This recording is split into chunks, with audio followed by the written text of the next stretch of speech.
I'll just give you a brief of what MMRDA is doing, the infrastructure development which we are doing. Many of your, it was very interesting to watch many of your many of the presentations, many of the products and the solutions which are offered for the construction industry, and many of these products are already being used widely in our projects. So I'll just go through the presentation. So recently MMRDA celebrated its 50th anniversary. We were born on 26th of Jan 1950. So recently we had a grand celebration here at BKC, wherein we celebrated our 50th anniversary. So our basic vision statement or our basic scope of work is we are a planning and development agency, authority under the government of Maharashtra, dealing with planning and development in the Mumbai metropolitan region. Mumbai metropolitan region, as many of you know, is a very large area of about 6,300 odd square kilometers, and it contributes to about 5% of the GDP of the country, and it is mostly urban. 95% of it is urban, and to come to the most important is that we generate about 140 billion USD, I'm talking of USD, of the GDP. So this is 2023 data, and we are aiming to reach a figure of about 350 billion by 2028, and because of this increase in GDP, the per capita GDP is expected to increase from 4,500, which is estimated in 2023, to 2028. It is expected to be 2.5 times. So this is good news for all people living in MMR. This development is really going to help in the GDP per capita. This gives some indication of the various constituents of MMR. You have 2 full districts, that is the Mumbai city, Mumbai suburban, 3 part districts, Palghar, Thane and Raigad, 9 municipal corporations, 9 municipal councils, 1 Nagar Parishad. So they are all working together along with MMR in the development of the region. MMRDA's role can be summed up in these 5 aspects. We are involved in creating mobility infrastructure, then in transport, which includes the metro projects and the monorail, then the other road infrastructure projects, the MTHL, or commonly known as the Atal Setu, various other projects on the Western and Eastern Expressway, and also water supply projects like the Surya water supply scheme, which was recently commissioned. Then we have our main also role is in the planning for MMR, where we prepare the regional plan, we prepare the comprehensive transportation plan for MMR, and also the development plans for the Back Bay Reclamation Scheme, BKC, the Oshiwara District Council and other areas. We are also the development authority for the KSC, which is also known as the Third Mumbai, which is a huge area. Also, we are the SPA for Palghar and extended area in Raigad also. Then we have the environment, where we are also responsible for part of the Mithi River Development Project along with the BMC. We also have the Maharashtra Nature Park, which is developed at Mahim, and other similar projects. Social, we have the rental housing scheme. We are doing the redevelopment of the Ramabai Ambedkar Nagar in Ghatkopar. We also have other resettlement and rehabilitation programs. So, since I am a transport planner by training and by background, I'll focus mainly on the transport scenario in Mumbai and the projects which have been developed by Mumbai in the road and the metro sector. So the topic or the theme for today is basically you have to have clean, safe and fast mobility, which is the need of the hour for people in MMR, especially if you want to achieve the 300 billion GDP by 2028. So the daily travel demand as per the CTS survey which was carried out in 2021 is about 18.7 million, of which the public transport share is 65.3%, and the average Mumbaikar travels in public transport mode 5.9 you can see by metro or mono, and then by bus his average trip length is about 17.5 kilometers, and by train he travels about 30.7 kilometers. The mode split is shown in the table to the right, where you can see the daily demand, or we can see that 81%, 81 lakh people are traveling daily by the train, 37.5 lakh by the bus, 4 lakh by the metro and the monorail, and you can see the travel by the other private as well as the IPT modes. Now, why do you, this 65.5% of public transport mode share which you have seen is not really sufficient. We need to push it up.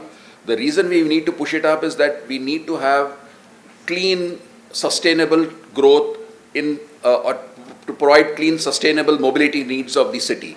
So that is the reason why you need to push public transport, remove congestion of the roads.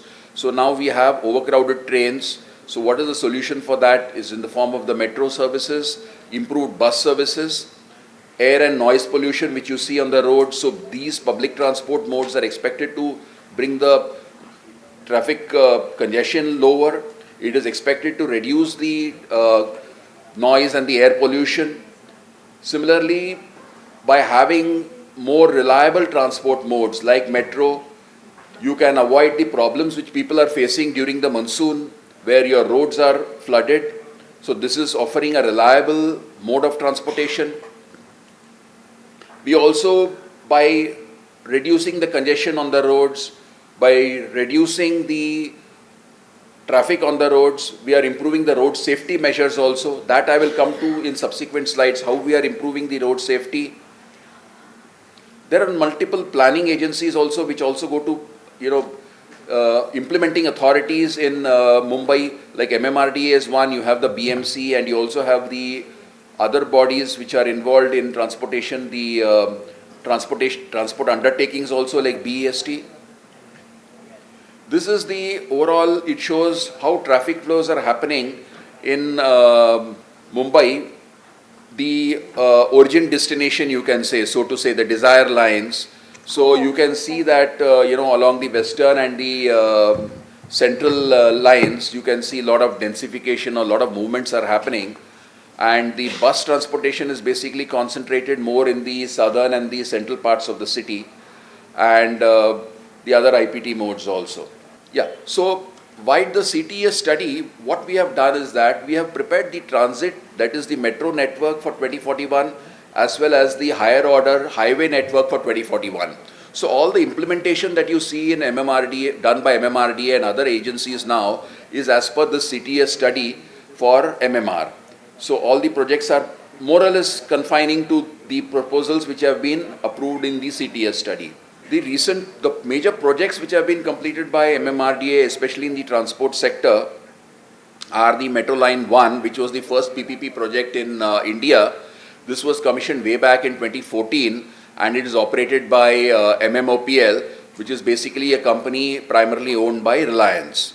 So they started operations in 2014, and now I'm happy to say that they have touched a traffic of close to about daily traffic of close to about 5 lakh riders.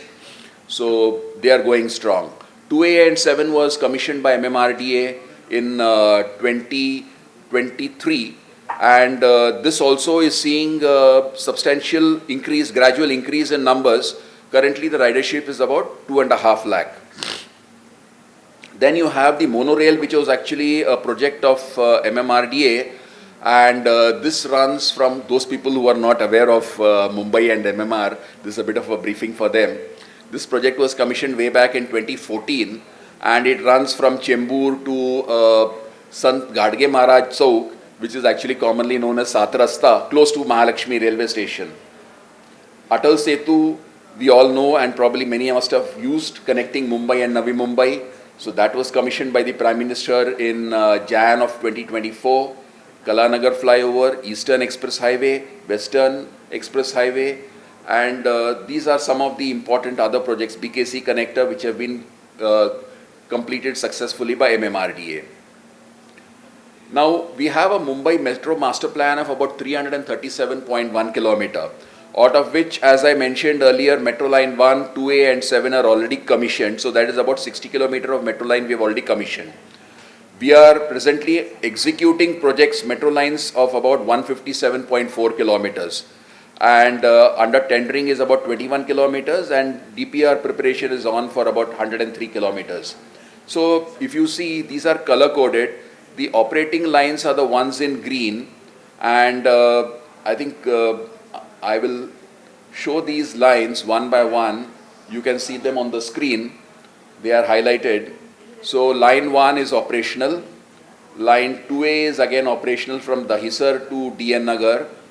Line 2B is under construction. That is an extension of line 2A, which runs from DN Nagar right up to Mandala, which is Mankhurd. Line 3 is partly commissioned. This line is being operated by MMRC, which is a sister concern of MMRDA. And I believe in the next couple of months, they are going to complete the entire line, probably from Seebs to Kulaba. So that's very good news for Mumbaikars, the underground line. Then line 4, again construction is going on, which is going to go from Vadala to Kasar Wadavali in Thane. And then line 4 is an extension which goes along Godbandar Road right up to Gaimukh. These are the boundaries of MMR. Thane Bhiwandi Kalyan, this is another line which is east-west line, so which will run from Thane to Bhiwandi, and this construction is going on. The phase 1 between Thane and Bhiwandi, the construction is ongoing.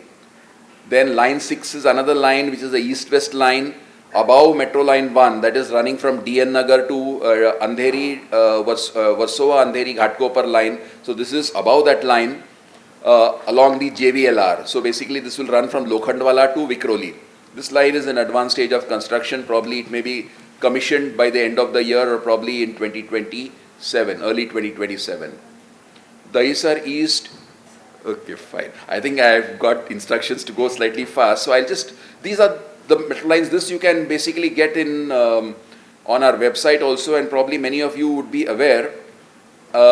This is the important line which presently MMRDA is planning to implement on PPP, a line running from Khajurmarg to Badlapur, and this is an extension of line 6, which I told you, which is going to run from Lokhandwala to Vikroli. This is the master plan of Mumbai Metro. So 14 lines, out of which 3 are operational, and the expenditure which is ongoing is about 2 lakh crore on all these 157 kilometers of metro lines which are under construction. Some of the other important projects, road projects, now coming to the road projects, is this twin tunnel between Thane and Borivali, which is expected to cut a lot of travel time for people traveling from Thane to Borivali. There is a typo here. Actually, the cost is about 19,000 crore, and the work is currently in progress. The other important project which is currently ongoing is the Shivdi-Worli elevated connector. So this connects the MTHL to the western suburbs. Other important roads, especially in the KDMC area, is the Kalyan Ring Road. It connects Titwala to close to, you can say, Thane. Airoli Katainaka, this is again another important project cutting across Parsik Hill, providing east-west connectivity. This is another coastal road which is important. The MSRDC, already you people are aware of the Worli Bandra Sea Link. So the MSRDC is presently extending it from Bandra to Versova. This is a project which is going to be from Uttan to Virar. So this is an extension of that Versova, that link which MSRDC is presently constructing. This is another important project which we have currently awarded on PPP basis, is the pod taxi. This is about 8.8 kilometer length. It connects Bandra East suburban station with Kurla East suburban station. So it is expected to provide a lot of relief to people who are working and visiting BKC. And this project is expected to be commissioned in the next 3 years. One of the important works or projects which MMRDA has taken up in association with the BMC and other implementing agencies is this concept of creating ring roads in MMR and making this Mumbai in minutes a reality. So there are 7 ring roads proposed. I'll just quickly run through all of them, and many of them are part of them in these part of the components in this ring roads have already been completed. Many are under construction, undergoing construction, and some are, the construction will commence soon. So hopefully through these ring roads, all the traffic which is traveling, for longer trips, or from the South Mumbai, you can say, to the suburbs, or from the suburbs to out of Mumbai, they can use these ring roads and have faster travel. The other important aspect which I would like to just touch upon quickly is that at each of these stations we are having this multimodal integration, which is providing the first mile and last mile connectivity to the metro stations. And here you can see in this slide that we are giving priority for pedestrians, bicyclists. So their entry and exits will be very close to, it will be about 50 meters from their, say, the bicycle sharing station. The bus also will be very close, within 100 meters of the entry exit.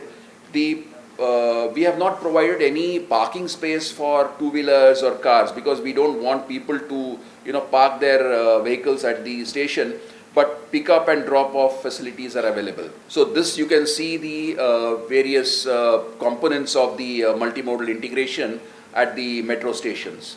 Yeah, so what are the impacts? So basically the title of my topic is Clean, Safe and Fast Mobility. So I have shown various initiatives taken by MMRDA and other government bodies in this regard to have clean mobility, safe and fast. So because of that initiative, what is going to happen is that in spite of travel demand rising to about 27 million in 2041, the public transport share, because of these initiatives, metro and even the suburban lines, you're going to have new lines being installed by the railways. So all that is going to push your public transport share to 75.4%. That in turn is going to reduce your congestion on the roads, bring down pollution.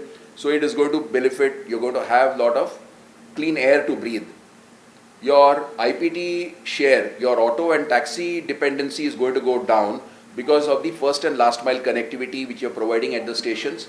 And also we are ensuring that you have a metro station within 1 kilometer of your home. At least most of the area in Mumbai will be having a metro station within 1 kilometer. So your density on suburban rail, which is actually very high, that is expected to come down. That is going to give you much more comfort in traveling while suburban trains also. Your journey speeds are going to increase, so fast mobility is going to happen. So these are the impacts which I just spoke to you about.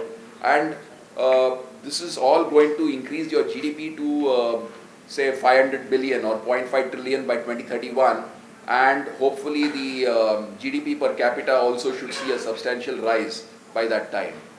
Thank you so much. Thank you for your time. Thank you.